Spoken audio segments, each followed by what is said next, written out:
Welcome to our next episode. Today we're going to be talking about classic cars. We have special guest here. We have Tanya Morin from Paradiso Insurance. How many years you been licensed? Oh my gosh, over 20. Over 20 years. Tanya, her father owned an agency out in Manchester, Connecticut, recently sold it and moved up north. Yes. And been an insurance agent for 40 plus years, I believe. Yes. So today we're going to have, which we've been getting a lot of questions, absolutely beautiful last 4 days. I think like something happened here. We went from 30 degrees and snowing to 60 degrees and it's like perfect.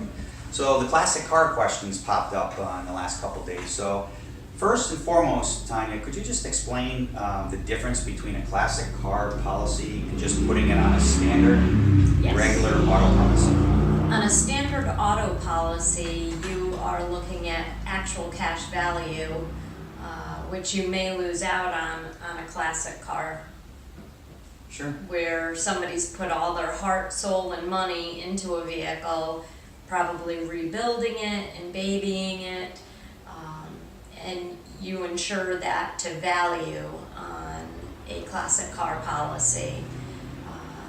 They usually ask for pictures. If you have an appraisal on it, that is helpful as well. But So rather than actual maybe a quick cash. example would be you have a 1970 Cadillac that's worth $15,000 and you put it on your standard Travelers, Hartford, your standard policy, and it's your fault and you crash and you have comp and collision. What do you think they're giving you for that? Probably nothing. Yeah. At best, maybe $500 at Yes. best. Yes. So the difference would be if you had that insured on a classic policy, whether it was Haggerty or Condon and Skelly, some other classic cars, if it was worth $15,000, it was a 1970s Cadillac, and with a $500 deductible, and it was their fault, how much would they get? They would get the $15,000 minus their $500 deductible. So they would get the $14,500. Yes. So the real difference between the classic car policy and the standard is really the agreed upon value, meaning Yes. if you total your car, it's worth something on a classic car policy. If you total your car on a standard policy, it's really not worth anything. Correct. So if you have a classic car out there and you don't have a policy as such with Haggerty or a true writing classic car insurance company, please call us. We insure hundreds and hundreds of classic cars. We will help you understand the difference. We will also make sure that, very important to have, in most cases, 7 pictures, one of each side, which is 2, one of the front and back, which is 2, one of the inside, and one of the motor. 6 to 7 pictures is what it will take. And most people don't realize, let's talk about cost, because a lot of people say, hey, I got a $35,000 car.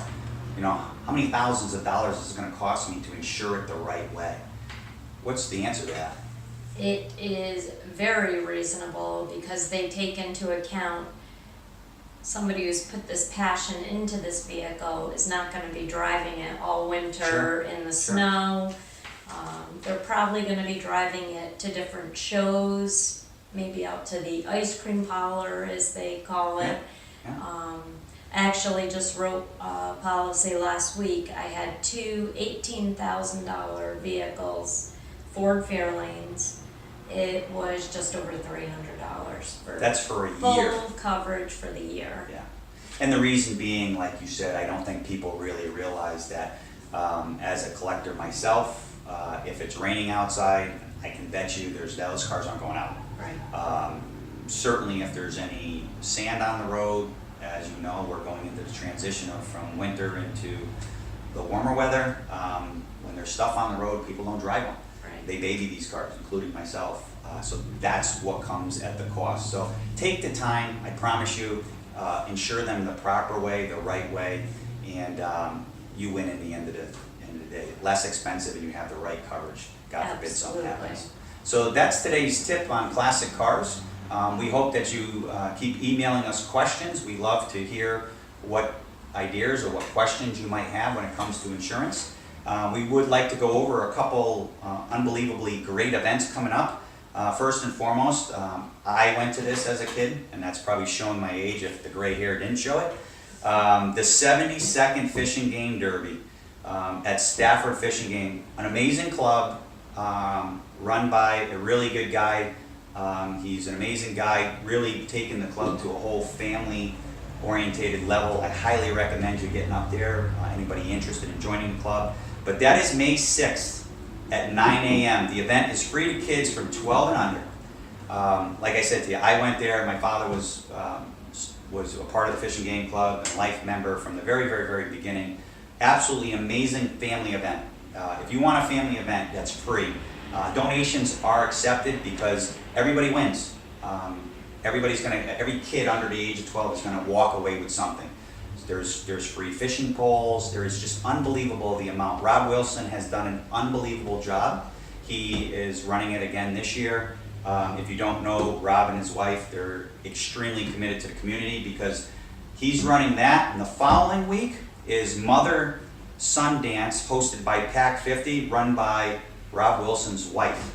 The Wilson family is absolutely giving back to this unbelievable community. That is going to be run on May 12th from 5:30 to 7:30 at Stafford Elementary School. Mothers, aunts, grandmothers are all welcome. The cost is $15 per couple and $5 extra per child that you may be bringing. Absolutely went last year. It was the first time they put it back in many years. Rob and his wife did an unbelievable job. Definitely already bought my tickets, going to be there. I hope to see more mothers and sons. It's a great family event again. That's what it's all about, and very inexpensive. We also have the Superhero 5K Run, which is Journey Found. My father was one of the co-founders of Journey Found, which helps people like my sister who unfortunately are labeled as intellectually disabled. Because of their handicap, they live in group homes. And Journey Found, absolutely amazing event. It's a 5K run. Most of us were there last year. We had a lot of fun. There was sneaker stores that were there. I forget what the New Balance store from South Windsor set up there. Walk, run, however you want to do it, come out. They'd love to see all participants receive a superhero cape. Proceeds all go to a great cause, which is Journey Found. I don't know what the cost of that. I believe it's $20 to run or walk. Once again, that's at the Nevers Park in South Windsor on May 20th at 9 a.m. All participants welcome. Great, great charity. And last but not least, our Flag Day barbecue.